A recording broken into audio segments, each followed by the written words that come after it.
Sarah Mitchell stood in front of the mirror, adjusting her wedding veil for what felt like the 100th time. Her hands trembled slightly as she smoothed down the silk fabric of her dress. The church bells were already ringing, and in just 30 minutes, she would walk down the aisle to marry David Chen, the man she had loved for 3 years. Her bridesmaids bustled around her in the small preparation room, their excited chatter filling the air. Sarah's best friend, Emma, helped her with the final touches of her makeup. Everything seemed perfect. The flowers were arranged beautifully, the guests were arriving, and the photographer was capturing every precious moment. Sarah's phone buzzed on the dresser. She glanced at it and saw a message from an unknown number. Her heart skipped a beat as she read the words. "You look beautiful in white, my darling, just like I always imagined." She frowned, thinking it might be a wrong number or perhaps a distant relative she had forgotten to save in her contacts. She showed the message to Emma, who shrugged it off as probably a mistake. Sarah deleted the message and tried to focus on the happiness of the day ahead. 20 minutes before the ceremony, Sarah's father knocked on the door. His face was pale and his usually steady voice wavered as he spoke. "Sarah, honey, we need to talk." "Dad, what's wrong?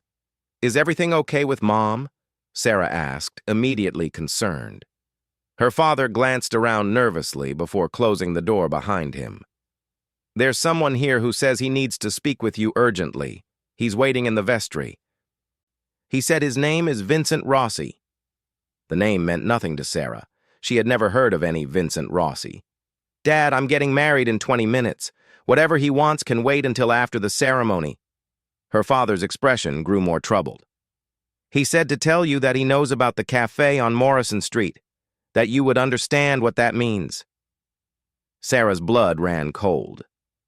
The cafe on Morrison Street was where she had worked part-time during college. It was a small, unremarkable place that had closed down years ago.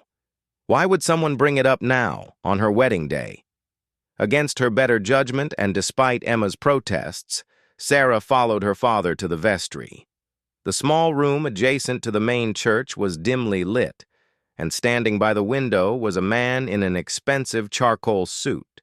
He turned as she entered, and Sarah found herself looking at a strikingly handsome man in his mid-30s with dark hair and intense green eyes. "Miss Mitchell," he said, his voice smooth and cultured with a slight Italian accent. "Thank you for seeing me. I apologize for the timing, but this couldn't wait."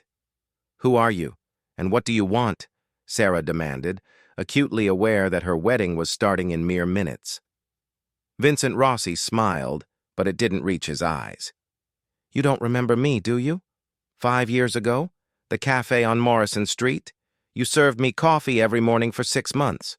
We talked about books, about your dreams of becoming a teacher, about life." Vague memories stirred in Sarah's mind. There had been a regular customer who came in early every morning, always polite, always generous with tips. But that had been years ago, and she had served hundreds of customers. Even if that's true, why are you here now? "At my wedding?" Sarah asked, her patience wearing thin. Vincent stepped closer, and Sarah instinctively took a step back. "Because I've been in love with you since the first morning you smiled at me and asked if I wanted my usual. Because I've watched you from afar, waiting for the right moment to tell you the truth about who I am and what I feel." Sarah felt a chill run down her spine. "You've been watching me? That's stalking. I'm calling security right now." "Please, just hear me out," Vincent said quickly. "I'm not just some customer from a cafe. I'm Vincent Rossi, head of the Rossi family. Perhaps you've heard the name in connection with certain business activities in the city." The Rossi name was indeed familiar, but not in any way that brought comfort. The Rossi family was often mentioned in hushed tones, connected to organized crime, though nothing had ever been proven in court. Sarah's mind raced as she tried to process this information. "You're telling me you're a mob boss who's been stalking me for 5 years?" Sarah's voice rose in disbelief and fear. "I prefer the term businessman. Vincent said with a wry smile. And I haven't been stalking you. I've been protecting you, watching over you. Do you remember when your car broke down on the highway 2 years ago and a tow truck appeared within minutes? Or when you were mugged last year and the mugger was caught before you even finished filing the police report? That was me, Sarah. I've been your guardian angel. Sarah's mind reeled as she recalled those incidents. She had thought herself incredibly lucky at the time. Now, the thought that this man had been orchestrating events in her life made her feel violated and terrified. "This is insane," Sarah said, backing toward the door. "I don't know you. I don't want to know you. I'm marrying David in 10 minutes, and you need to leave right now." Vincent's expression darkened. David Chen, investment banker, graduated from Princeton, parents live in Connecticut, allergic to shellfish, takes the 7:15 train to work every morning. The detailed knowledge Vincent had about her fiancé made Sarah's blood run cold. "Are you threatening him?" "I'm simply demonstrating that I know everything about the man you're about to marry, just as I know everything about you. Your favorite book is Pride and Prejudice. You're afraid of thunderstorms. You visit your grandmother every Sunday at the Sunshine Retirement Home. You donate to the animal shelter on 5th Street every month."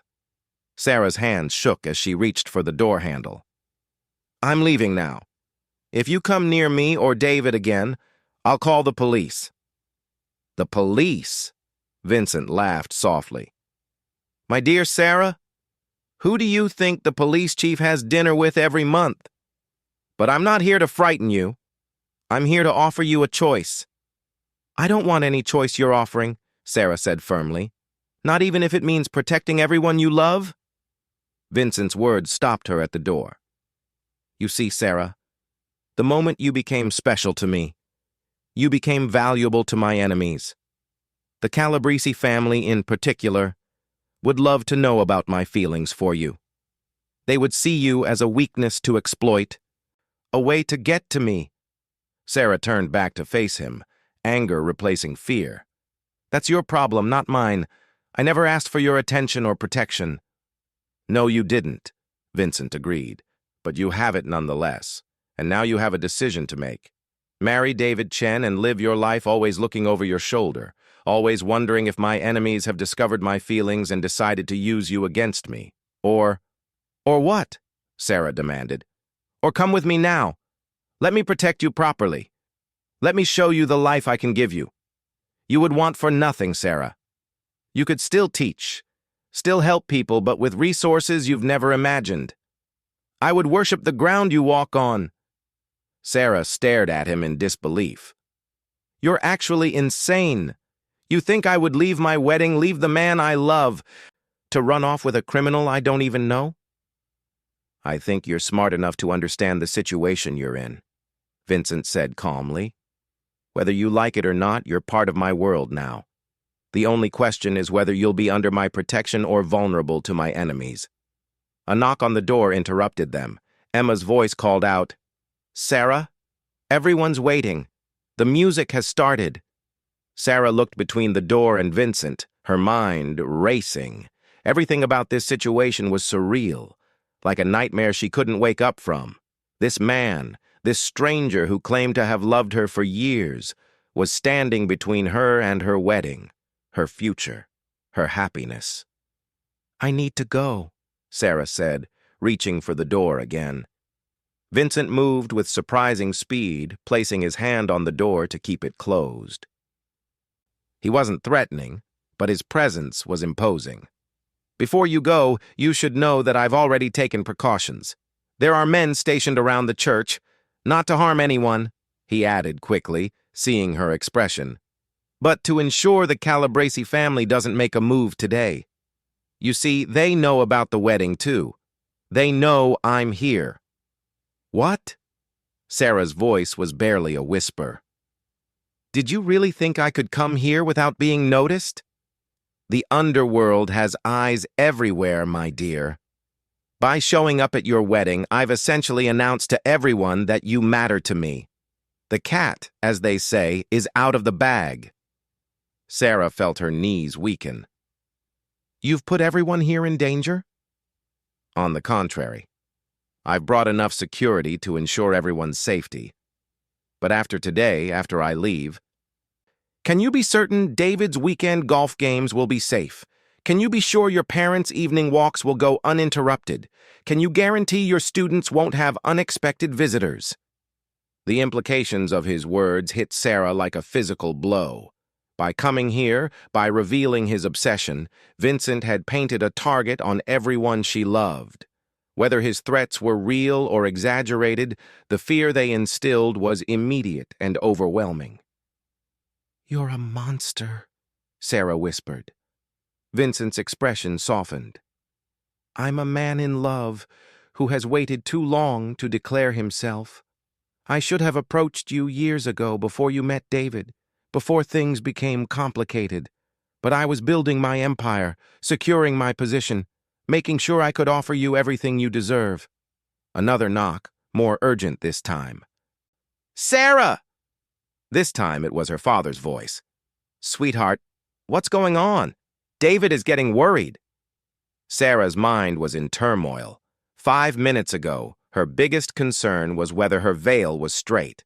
Now she was trapped between a marriage that might put everyone at risk and a devil's bargain with a man who claimed to love her but had turned her life into a nightmare.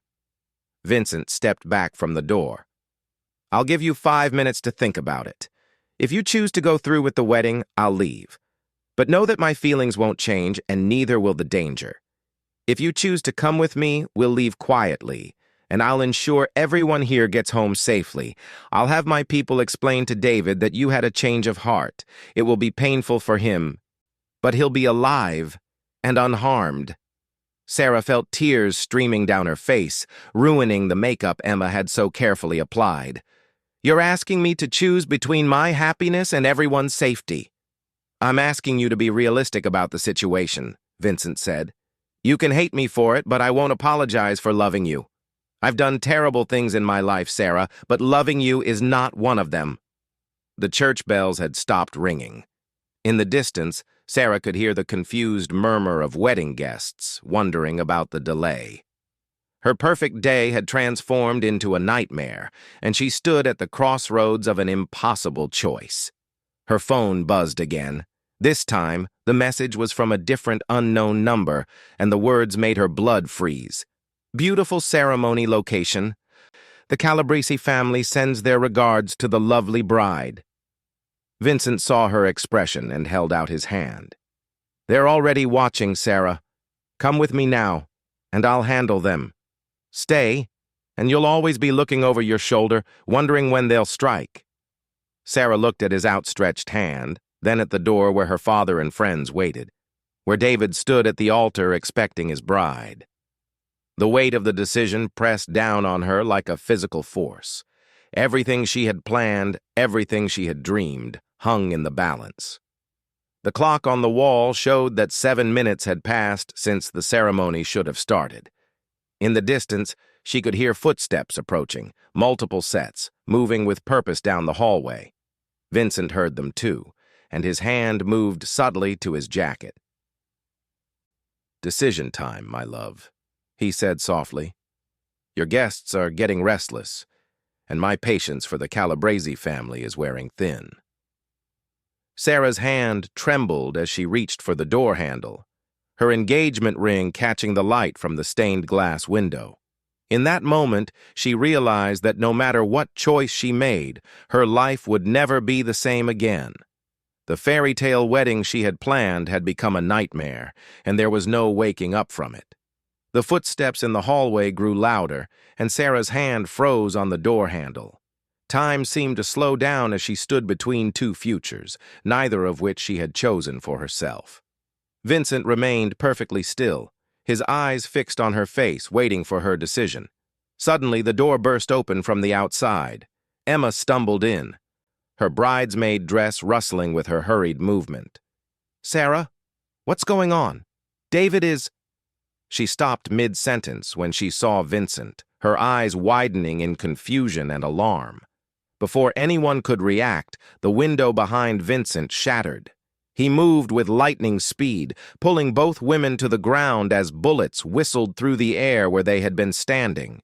The stained glass rained down in colorful fragments, and screams erupted from the church. "Stay down!" Vincent commanded, his voice entirely different now. Hard, authoritative, dangerous. He pulled out his phone with one hand while shielding Sarah with his body. "Marco, code red. The Calabrese made their move. Lock down the church. No one in or out." Emma was crying, pressing herself against the wall. Sarah's wedding dress was covered in glass shards, and her veil had torn. The sound of gunfire continued outside, mixed with the panicked voices of wedding guests. "This is your fault!" Sarah screamed at Vincent. "You brought this here, to my wedding!" Vincent's jaw was tight as he spoke rapidly into his phone in Italian. When he finished, he looked at Sarah with an expression that mixed regret with determination. "The Calabrese were coming whether I was here or not. They've been planning this for weeks. My presence is the only reason you're still alive."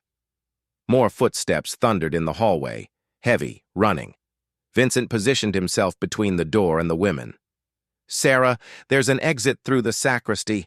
Take your friend and go. My men will—" The door exploded inward. 3 men in dark suits burst in, guns drawn. Vincent moved like a trained fighter, disarming the first man with a motion so fluid it seemed choreographed.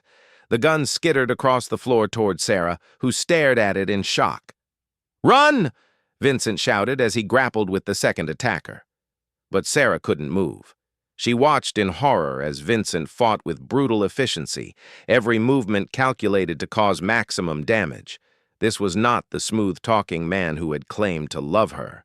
This was a killer, trained and experienced. Emma grabbed Sarah's arm, trying to pull her toward the sacristy door, but Sarah resisted. Through the chaos, she could hear David's voice in the main church, calling her name. Her heart broke at the sound of his confusion and fear. The third attacker raised his gun toward Vincent, who was still engaged with the second man. Without thinking, Sarah grabbed the gun that had slid across the floor. Her hands shook as she pointed it at the attacker. "Drop it!" she screamed. The man turned toward her, surprise flickering across his face. That moment of distraction was all Vincent needed. He broke free from his opponent and moved with deadly precision. Within seconds, all 3 attackers were on the ground, unconscious or worse. Sarah dropped the gun, her hands shaking uncontrollably. She had held a weapon, pointed it at another human being. The weight of that action hit her like a physical blow. Vincent approached her slowly, his suit torn and bloodied, though she couldn't tell if the blood was his. "Sarah, we need to go. Now. There will be more." "I can't leave David," Sarah said, tears streaming down her face. "The guests, my parents, my men are protecting them," Vincent assured her. "But you're the target. As long as you're here, everyone is in danger." Another explosion rocked the building, this one from the main church. Screams intensified. Emma was sobbing hysterically in the corner.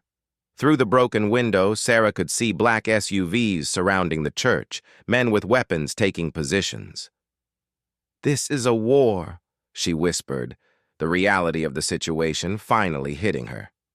"You've brought a war to my wedding." Vincent's expression was grim. "The war was already here, Sarah. I'm trying to end it with minimal casualties, but I need you to trust me and come with me now." "Trust you?" Sarah laughed bitterly. "You've destroyed everything." "No," Vincent said firmly. "The Calabrese destroyed everything.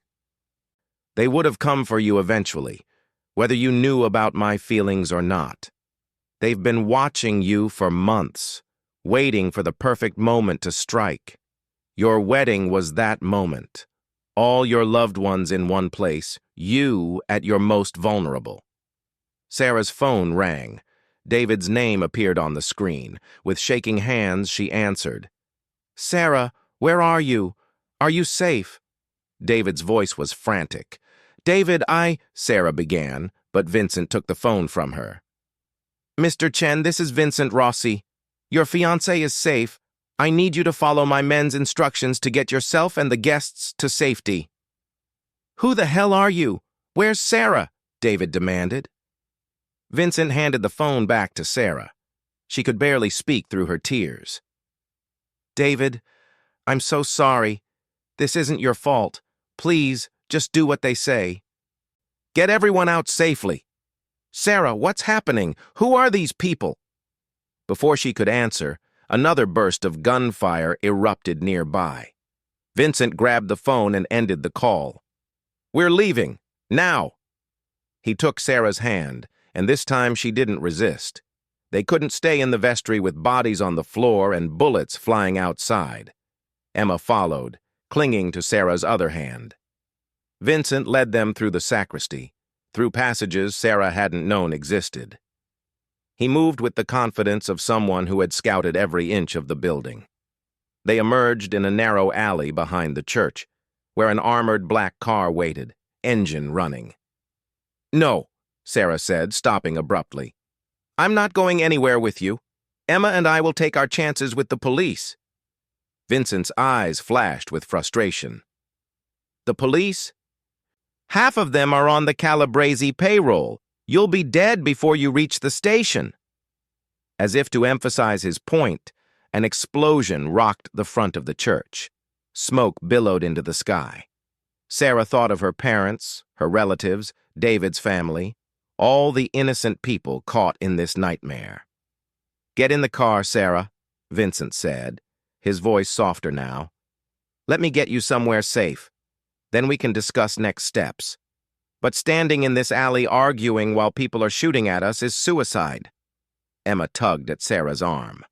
"Sarah, please. I don't understand what's happening, but we need to get out of here."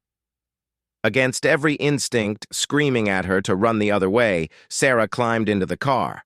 Emma followed, and Vincent slid in beside them. The driver immediately pulled away, tires screeching. "The church," Sarah began. "My men will handle it," Vincent assured her. "The Calabrese brought maybe 20 men. I have 50 stationed around the perimeter. Your guests will be evacuated safely." Sarah's wedding dress was ruined, torn and stained. Her carefully styled hair hung in disarray. Everything she had dreamed about for this day had turned to ash. She looked at Vincent with pure hatred. "You've ruined my life." Vincent met her gaze steadily. "I've saved your life. There's a difference." The car sped through the city streets, taking turns at dangerous speeds. Other black vehicles appeared, forming a convoy around them. Sarah noticed they weren't heading toward any police station. "Where are you taking us?" "Somewhere safe," Vincent replied. "One of my properties outside the city. We need to regroup, assess the situation, and figure out our next move." "Our next move?" Sarah laughed bitterly. "There is no our. You're going to let us go, and then you're going to disappear from my life forever." Vincent was quiet for a moment. When he spoke, his voice was gentle. "Sarah, I wish it were that simple. But the Calabrese have shown their hand now. They've publicly attacked you, declared you a target. Even if I disappeared, they wouldn't stop coming for you. You've seen too much, and they know you matter to me." "Then make them stop," Sarah shouted. "You're supposed to be this powerful mob boss. Make them leave me alone." "It doesn't work that way," Vincent said. "This is a blood feud that goes back generations. The only way it ends is when one family is completely destroyed." Emma had been silent throughout the exchange, pressed against the window in terror. Now she spoke in a small voice. "Sarah, what's happening? Who are these people?" Sarah didn't know how to begin explaining. How could she tell her best friend that a mafia boss had been stalking her for years? That she was now caught in the middle of a mob war? That the beautiful wedding they had planned was now a crime scene? The convoy pulled onto a private road, passing through multiple security checkpoints. Finally, they arrived at a sprawling estate surrounded by high walls and armed guards. It looked more like a fortress than a home. As they exited the car, Sarah saw the full extent of their situation. Dozens of armed men patrolled the grounds. Security cameras covered every angle. This was not a safe house. It was a prison. "Welcome to my home," Vincent said, gesturing toward the mansion. "You'll be safe here while we sort this out." "Sort this out?" Sarah rounded on him. "People are dead because of you. My wedding is destroyed. David probably thinks I'm dead or kidnapped." "You are kidnapped," Emma whispered, the reality hitting her. "Oh my God, we've been kidnapped." Vincent's jaw tightened. "You're under my protection. There's a significant difference." "Protection?" Sarah's voice rose hysterically. "This is kidnapping. You've taken us against our will." "Would you prefer I had left you at the church to be gunned down?" Vincent asked coldly. "Because that was the alternative. The Calabresi didn't come to negotiate. They came to kill." Sarah's phone rang again. This time it was her father. She answered immediately. "Dad, are you okay? Is Mom safe?" "Sarah, thank God." Her father's voice was shaky but relieved. "We're at the police station. Everyone got out, but there were injuries. Sarah, where are you? The police are looking for you. They're saying you were kidnapped." Sarah looked at Vincent, who was watching her intently. "Dad, I'm safe. Tell David I'm sorry. Tell him—" Her voice broke. "Sarah, the police need to know where you are. They're treating this as a kidnapping." Vincent gently took the phone from her. "Mr. Mitchell, this is Vincent Rossi. Your daughter is safe and will remain so under my protection. The men who attacked the church were after her specifically.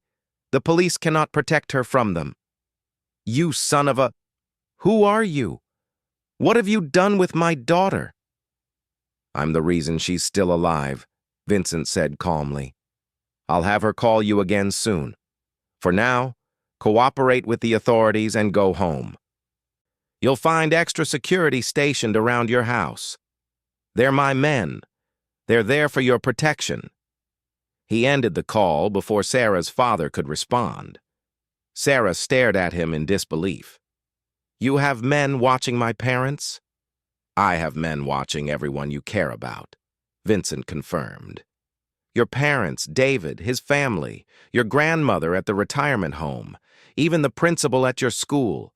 The Calabresi won't stop with you. They'll use everyone you love as leverage." The full horror of the situation crashed over Sarah like a wave. She sank onto a nearby garden bench, her wedding dress pooling around her. Emma sat beside her, both women in shock. "This can't be happening," Sarah whispered. "This morning I was a bride. I was happy. I was normal." Vincent knelt in front of her, his expression earnest. "You were never normal, Sarah. From the moment you smiled at me in that cafe, you were extraordinary. I should have told you then. I should have given you a choice before it came to this." "A choice?" Sarah looked at him with tear-filled eyes. "What choice could you have given me? Would you have said, 'Hi, I'm a mob boss and I think you're pretty. Want to enter a life of violence and crime?' Would that have been better?" Vincent had no answer for that. He stood and gestured toward the house. "Come inside. You can clean up, change clothes, rest. We have much to discuss." Sarah looked back toward the road, wondering if she could run. But even if she escaped Vincent, where would she go? The Calabresi family was out there, hunting her. The police might be compromised. Her old life was shattered beyond repair. Emma helped her to her feet. Together, they walked toward the mansion, leaving tire tracks and bloodstains behind them. As they crossed the threshold, Sarah felt like she was stepping into a new world, one she had never asked for and couldn't escape. Inside, the mansion was opulent but cold. Marble floors, priceless artwork, but no warmth, no feeling of home. Vincent directed them to a suite of rooms on the second floor. "You'll find clothes in the closets," he said. "They should fit. The bathroom is stocked with everything you might need. Food will be brought up shortly." "You had clothes ready for us?" Sarah asked, a new chill running through her. "I've been preparing for various contingencies," Vincent admitted. "I hoped this day would go differently." but I planned for all possibilities. You mean you planned to kidnap me all along? I planned to protect you, Vincent corrected. The method was always dependent on circumstances. He turned to leave, then paused at the door. Sarah, I know you hate me right now. I understand. But everything I've done has been to keep you safe. In time, I hope you'll see that. After he left, Sarah and Emma stood in the luxurious prison, still in their ruined wedding attire. Outside the windows, armed guards patrolled the grounds. Somewhere in the city, David was probably being questioned by police, trying to understand why his bride had vanished from their wedding in a hail of gunfire. Sarah's phone buzzed with messages, dozens of them. Friends checking if she was alive, David begging her to call him, her parents demanding answers. Each message was a reminder of the life that had been ripped away from her. Emma was the first to speak. Sarah, who was that man? Really? Sarah sank onto the bed, finally allowing herself to cry freely. He's someone who says he loves me, and because of that love, he's destroyed everything. As the sun set over the estate, casting long shadows across the grounds, Sarah wondered if she would ever be free again. The wedding dress she had chosen with such joy now felt like a shroud, a reminder of the life she had lost and the nightmare she had entered. Somewhere in the house, Vincent Rossi was planning his next move in a war Sarah had never known existed. And she, the reluctant prize in this deadly game, could only wait to see what fresh horrors tomorrow would bring. 3 days passed in the gilded cage of Vincent's estate. Sarah had barely left her room, refusing most meals and speaking only to Emma. The clothes in the closet fit perfectly. Designer dresses, casual wear, even pajamas in her exact size. The level of preparation made her skin crawl. Emma tried to keep their spirits up, but Sarah could see the fear in her friend's eyes. They were prisoners, no matter how luxurious their surroundings. Every window showed armed guards. Every door had security cameras. On the third night, Vincent knocked on their door. Sarah had been expecting this. He had given her space, but she knew it wouldn't last forever. "We need to talk," he said simply. Sarah followed him to his study, a massive room lined with books and antique weapons. Emma stayed behind, too frightened to face the man who had upended their lives. Vincent poured himself whiskey and offered Sarah a glass. She refused. He looked tired, she noticed.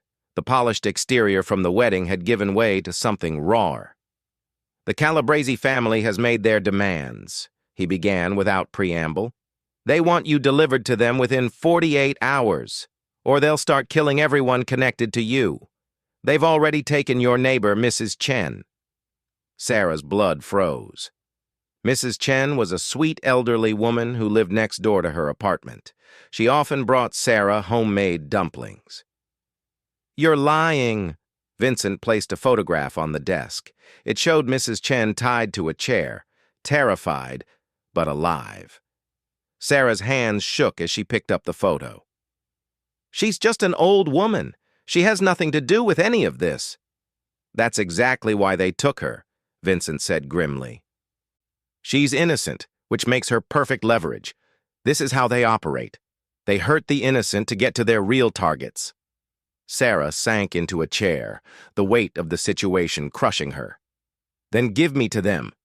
End this." Vincent's glass slammed down on the desk. "Never. You have no idea what they would do to you. Death would be a mercy compared to their plans." "So what's your solution?" Sarah demanded. "Keep me prisoner forever while everyone I care about gets hunted down?" Vincent moved to the window, looking out at the dark grounds. "There's another way, but you won't like it." "I don't like any of this." He turned back to her, his expression unreadable. "Marry me." Sarah laughed, but it was a sound without humor. "You're insane." "Hear me out," Vincent said. "In our world, marriage is more than personal. It's political. If you become my wife, you become untouchable. The rules of our organization forbid harming family members during conflicts. Even the Calabrese would have to respect that. You want me to marry you to save my life? After you destroyed my actual wedding? I want you to marry me because I love you, Vincent said quietly. But yes, it would also save your life and the lives of everyone you care about. As my wife, you'd have the protection of the entire Rossi family. The Calabrese would have to back down or face war with every family allied to us. Sarah stood up, pacing the room like a caged animal. This is medieval. You're talking about marriage as a business transaction, a protection racket. Welcome to my world, Vincent said simply. And if I refuse? Vincent's expression darkened. Then I go to war, full scale. Bodies will pile up on both sides. Your neighbor will be the first of many casualties. The city will run red with blood. And in the end, even if I win, you'll never be safe. There will always be another enemy, another threat. Sarah felt tears building again. She had cried so much in the past 3 days that she thought she had no tears left. You're giving me a choice between marrying you or watching people die because of me. I'm giving you a choice between a practical solution and a bloodbath, Vincent corrected. I don't like it any more than you do. I wanted to court you properly, to win your heart, but the Calabrese took that option away. David, Sarah began, has been relocated for his safety, Vincent interrupted. My men approached him yesterday. He refused protection at first, but when they explained the situation, he agreed to temporary relocation. He's safe, Sarah. Heartbroken, but safe.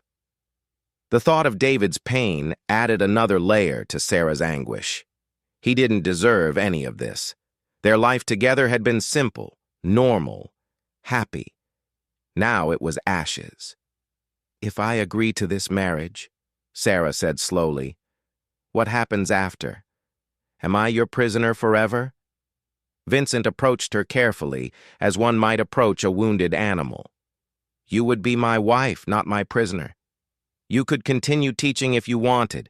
See your family and friends, though, with security. Have as normal a life as possible under the circumstances. Normal? Sarah laughed bitterly. Nothing about this is normal. No, Vincent agreed, but it's the best I can offer. Marry me and the war ends. Refuse and the killing starts. Those are the only 2 paths forward. Sarah thought of Mrs. Chen, frightened and confused.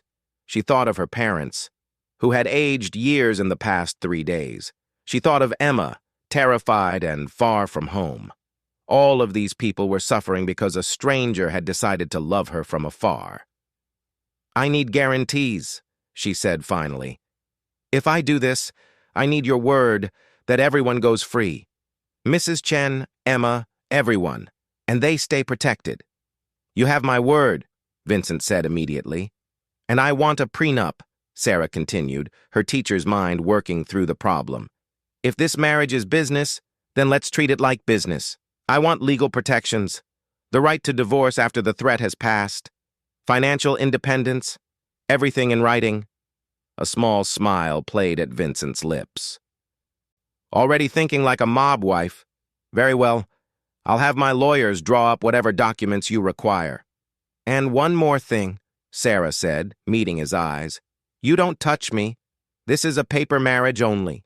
You want to play medieval politics? Fine. But you don't get to pretend this is a real marriage. The smile faded from Vincent's face, but he nodded. If that's what you require. Sarah couldn't believe she was considering this. 3 days ago, she had been about to marry David in a church full of family and friends. Now she was negotiating a marriage contract with a mob boss to save lives. I need to think, she said. You have until tomorrow night, Vincent said. That's when the Calabrese deadline expires. Sarah returned to her room to find Emma packing the few belongings they had. What are you doing? Emma looked up with red-rimmed eyes. Getting ready. I heard the guards talking. They're preparing for war. Whatever that man wants from you, Sarah, maybe you should give it to him. I don't want to die. Sarah sat beside her friend and explained Vincent's proposal. Emma's eyes widened with each detail. He wants you to marry him? Sarah, no. There has to be another way. What other way? Sarah asked desperately. The police can't protect us from these people. We can't run. They'll find us. We can't fight.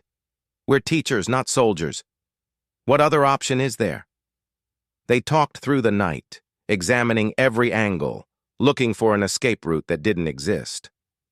By dawn, they were exhausted and no closer to a solution. Sarah stood at the window, watching the sunrise over Vincent's estate. Somewhere out there, Mrs. Chen was waiting to be saved or sacrificed. Her parents were under guard, prisoners in their own home. David was in hiding, his life destroyed by association with her, all because Vincent Rossi had decided to love her. She found Vincent in his study, already awake despite the early hour. He looked up as she entered, hope and resignation warring in his expression. I'll do it, Sarah said without preamble. I'll marry you, but I have conditions. Vincent stood slowly. Name them. First, the ceremony happens today. I won't give the Calabrese family time to counter-move. Second, it's a legal ceremony only.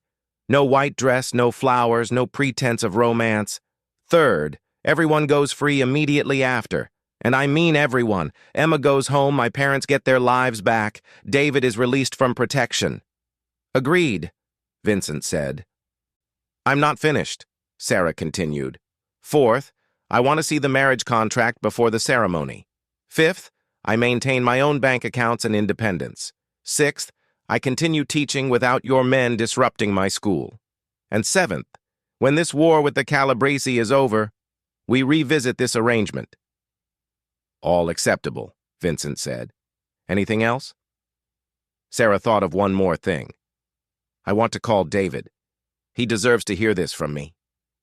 Vincent's jaw tightened, but he nodded. He handed her a secure phone and left the room to give her privacy. Sarah's hands shook as she dialed David's number. He answered on the first ring. Sarah? Oh my God. Sarah, are you okay? The sound of his voice broke her heart all over again. David, I'm so sorry. I'm safe. But I need to tell you something. Whatever it is. We can work through it, David said desperately. Just come back. We can leave the city, start over somewhere new. It's not that simple, Sarah said, tears flowing freely. These people, they won't stop. They'll hunt us wherever we go. They've already taken my neighbor. They're threatening everyone. She explained the situation, each word feeling like a betrayal. David's silence on the other end was deafening. You're going to marry him, David said finally, his voice hollow. The man who destroyed our wedding. You're going to marry him. I don't have a choice, Sarah whispered. It's the only way to keep everyone safe. There's always a choice, David said bitterly. You're choosing them over us. I'm choosing life over death, Sarah corrected. Yours, mine, everyone's. Please try to understand. I understand that I've lost you, David said. I understand that our entire life together meant nothing compared to some mobster's obsession. That's not fair. Fair. David's voice rose. Was it fair when gunmen attacked our wedding? Was it fair when I had to go into hiding? Nothing about this is fair, Sarah. He was right, of course. None of this was fair. But fairness was a luxury she could no longer afford. I love you, she said quietly. That hasn't changed. But I have to do this. David was quiet for a long moment. When he spoke again, his voice was resigned. Then I guess this is goodbye. Be safe, Sarah. Try to find some happiness in whatever life you're choosing. He hung up before she could respond. Sarah stared at the phone, feeling another piece of her heart break away. Vincent returned a few minutes later. If he noticed her tears, he didn't comment. The lawyer is here with the contracts. The ceremony is arranged for this afternoon. A judge who owes me a favor will perform it here at the estate. Sarah spent the morning reviewing legal documents while Emma sat beside her, offering silent support. The contracts were comprehensive, granting her every protection she had requested and more. Vincent had even included a clause guaranteeing Emma's safety and a substantial compensation for her trauma. "He really does love you," Emma said quietly, reading over Sarah's shoulder. "This gives you all the power." "No," Sarah corrected. "This gives me the illusion of power. Real power would be the ability to walk away." At 2 o'clock, Sarah stood in Vincent's study wearing a simple black dress. She refused to wear white. Emma stood as her witness, while Vincent's lawyer served as his. The judge, a nervous man who clearly wanted to be anywhere else, performed the ceremony with minimal words. When it came time for rings, Vincent produced 2 simple bands. "These belong to my grandparents," he said quietly. "They were married for 60 years. Sarah wanted to throw the ring back in his face, but she thought of Mrs. Chen and slipped it on her finger. It fit perfectly, of course. Everything Vincent did was perfectly planned. "I now pronounce you husband and wife," the judge said quickly. "You may... yes. Congratulations." There was no kiss. Sarah wouldn't even look at Vincent. As soon as the papers were signed, she demanded, "Now fulfill your end. Release everyone." Vincent made a series of phone calls.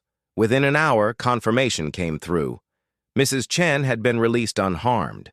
The guards around her parents' house were withdrawing. David was free to return to his life. "It's done," Vincent said. "The Calabresi have been informed of our marriage. They're not happy, but they'll honor the old laws. The war is over before it began." Sarah felt no relief, only exhaustion. She had traded one life for another, freedom for safety, love for obligation. That night, as Emma prepared to leave the estate and return to her life, she hugged Sarah tightly. "Are you sure you'll be okay?" Sarah managed a weak smile. "I'm a mob wife now, apparently. I'll adapt." But as she watched her friend's car disappear down the drive, Sarah wondered if adaptation was possible. She was married to a man she didn't love, trapped in a world she didn't understand, living a life she hadn't chosen. Vincent found her on the terrace later, staring out at the city lights. He stood beside her, careful to maintain distance. "I know you hate me," he said quietly, "but I want you to know that I'll spend every day trying to earn your forgiveness. This isn't how I wanted things to be." Sarah didn't respond. What was there to say? He had saved lives by destroying her life. He had protected her by imprisoning her. He loved her, and that love had cost her everything. "Your things from your apartment will be brought here tomorrow," Vincent continued. "I've arranged for a substitute teacher for the rest of the school year, but you can return in the fall if you wish. Your parents don't know about the marriage yet. I thought you should tell them in your own way." "How considerate," Sarah said coldly. Vincent sighed. "Sarah, No," she interrupted. "You don't get to explain or apologize or make this better. You got what you wanted. I'm your wife. The war is over. Everyone is safe. That's all that matters." She left him on the terrace and returned to her room. Their room, technically, though Vincent had assured her he would sleep elsewhere. The elegant bedroom felt like a tomb, beautiful but lifeless. Sarah sat at the vanity and removed the simple wedding ring, staring at it in the lamplight. Somewhere in the city, David was probably packing up the apartment they had planned to share. Her parents were likely frantic with worry. Her students would wonder why Miss Mitchell had suddenly disappeared. But they were all alive. That was the choice she had made, their lives for her freedom. It was a trade she would make again, even knowing the cost. A knock at the door interrupted her thoughts. She expected Vincent, but it was a maid bringing a letter. The envelope was expensive stationery, addressed in elegant handwriting. Inside was a single line. "Welcome to the family, Mrs. Rossi. Maria Calabresi." Sarah's blood ran cold. The war might be over, but she had a feeling her troubles were just beginning. She was part of this world now, whether she liked it or not. As the city slept, Sarah Mitchell, now Sarah Rossi, sat alone in her gilded cage, a reluctant queen in a kingdom of shadows. The fairy tale wedding she had dreamed of had become a nightmare, but at least it was a nightmare where the people she loved could live safely. It wasn't happiness, it wasn't the life she had planned, but it was survival, and in Vincent's world, sometimes that was the best you could hope for. Outside her window, guards patrolled the grounds. Somewhere in the house, her husband, the word felt foreign even in her thoughts, was probably planning his next move in the endless chess game of organized crime. And Sarah, the teacher who had wanted nothing more than a simple life with the man she loved, began to accept that her old life was gone forever. The question now was what kind of life she could build from the ashes. The wedding that had started with joy and ended in gunfire had led her here, to this moment, to this choice. She had saved lives by sacrificing her own dreams. It was a hero's choice, perhaps, but it didn't feel heroic. It felt like the end of one story and the beginning of another, one written in shadows and secrets, where love was a weapon and marriage was a battle strategy. Sarah Rossi closed her eyes and tried not to think about the wedding dress still hanging in her former apartment, waiting for a bride who would never wear it again.